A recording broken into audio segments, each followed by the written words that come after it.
বাসার বাচ্চারা অনেক সময় সবজি খেতে চায় না। তো আজকে এই জন্য আমি একটা ভর্তা রেসিপি তৈরি করব। এভাবে করে ভর্তাটা তৈরি করলে ছোট থেকে বড় সবাই অনেক বেশি পছন্দ করবে এবং বাচ্চাদের সবজি খাওয়া হয়ে যাবে। আসসালামু আলাইকুম, আমন্ত্রণ জানাচ্ছি আজকে এপিসোডটি দেখার জন্য। আশা করছি কাছে দূরে সবাই অনেক বেশি ভালো আছেন। নিয়ে নিলাম বরবটি। এখানে 250 গ্রামের একটু কম বরবটি আছে এবং রসুন কুচি নিয়ে নিলাম আর কাঁচামরিচ নিয়ে নিলাম পরিমাণ মতো। একটা রুই মাছের লেজ নিয়ে নিলাম। রুই মাছের লেজের পরিবর্তে যে কোনো মাছের একটা বড় পিস নিলেও কিন্তু হবে। তো লবণ দিয়ে দিলাম। তো এভাবে সাজিয়েই আজকে ভর্তাটা তৈরি করার জন্য বরবটিটি এবং মাছটা সিদ্ধ করে নিতে হবে। খুব সহজে আলাদা আলাদা করে সিদ্ধ করার কিন্তু কোনোই দরকার নেই।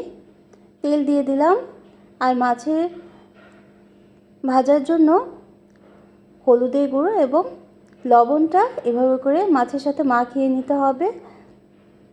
তারপর চুলোটা ঢেকে রাখতে হবে, ঢাকনা দিয়ে প্যানে ঢেকে রাখতে হবে এবং মিডিয়াম আঁচ রাখতে হবে চুলোর।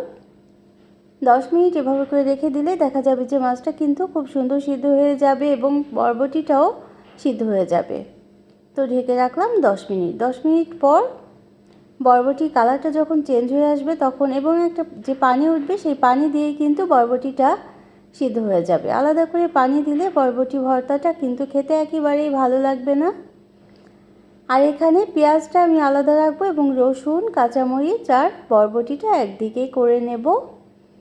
তারপর এভাবে করে আরও 5 মিনিট ঢেকে রাখবো। তো কিছু সময় ঢেকে রাখার পর আবার ঢাকনা খুলে নেড়ে দিতে হবে যাতে নিচে পুড়ে না যায়, সেটা কিন্তু খেয়াল করতেই হবে।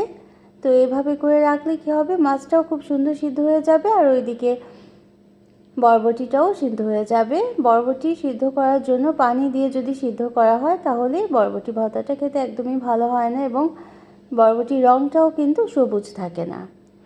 তো বাচ্চারা যখন সবজি খেতে চায় না তাদের জন্য এভাবে ভর্তা তৈরি করে নিলে মরিচের পরিমাণটা ঠিক রেখে অনেক বেশি পছন্দ করবে বাচ্চারা।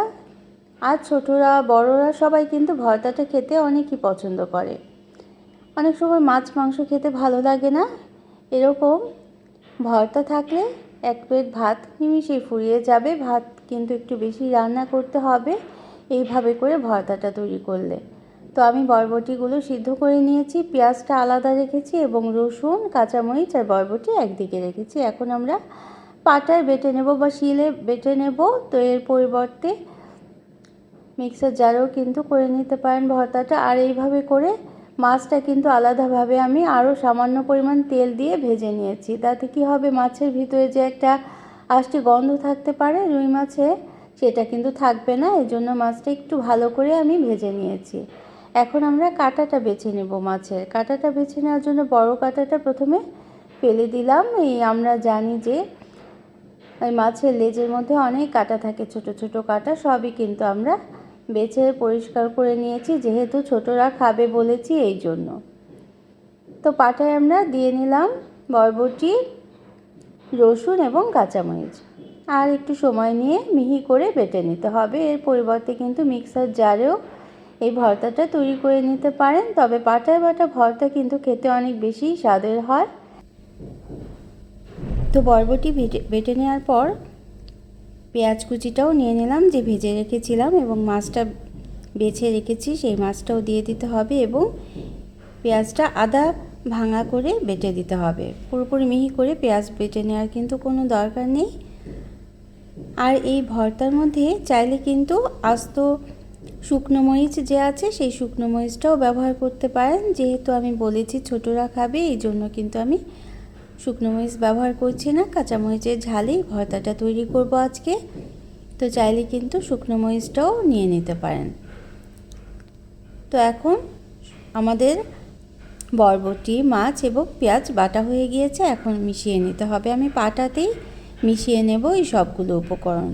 তো যারা এই পর্যন্ত দেখলেন একটা লাইক দিতে ভুলে গিয়েছেন, অবশ্যই একটা লাইক দিয়ে দিবেন, প্রয়োজনে কমেন্ট করবেন আর শেয়ার করতে পারেন ফ্রেন্ডস অ্যান্ড ফ্যামিলির সাথে। আর যারা প্রথম ভিজিট করছেন তারা চাইলে চ্যানেলটিকে সাবস্ক্রাইব করে বেল বাটন প্রেস করে অল অপশনটা সিলেক্ট করে সাথে থেকে যেতে পারেন। আর যারা সাথে আছেন তাদের জন্য রইল অসংখ্য অসংখ্য ধন্যবাদ।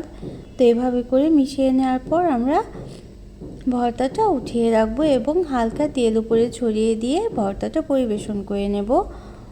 তো আজকের রেসিপিটা জানি সবার কাছে অনেক বেশি ভালো লাগবে। এইভাবে কিন্তু একদিন করে দেখতেই পারেন, অবশ্যই ভালো লাগবে। আর ভালো লাগলে লাইক, কমেন্ট আর শেয়ার করতে পারেন। Thanks for watching. Allah Hafiz.